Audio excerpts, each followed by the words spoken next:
आप लोग देख सकते हैं यहाँ पर कोई वोल्टेज नहीं आ रहा है, कोई वोल्टेज नहीं आ रहा है, आप लोग देख सकते हैं। थोड़ा थोड़ा कर से शो कर रहा है, तो यहाँ पर नहीं आ रहा है कोई वोल्टेज, थोड़ा पॉइंट के आसपास आ रहा है। यहाँ पर 12 वोल्ट दिखना चाहिए, यहाँ पर वोल्टेज आ रहा है, मतलब ये चार्जर ठीक है। देख लिया, हम लोग एक जैक लगा देंगे,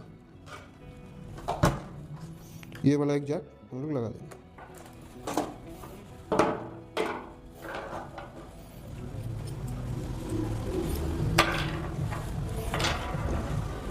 तो प्लग से इसमें खोल लेंगे।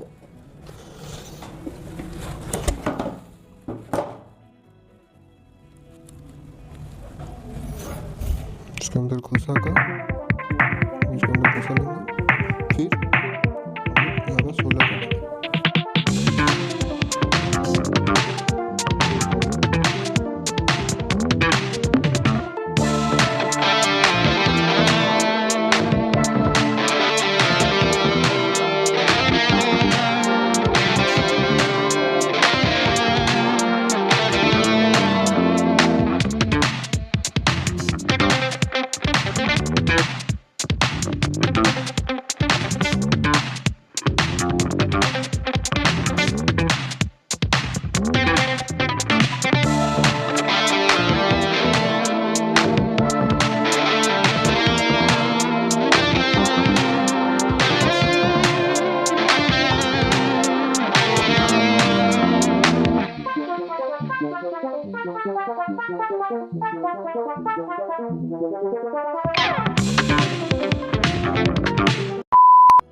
फुल वीडियो मेरे YouTube चैनल पर अवेलेबल है।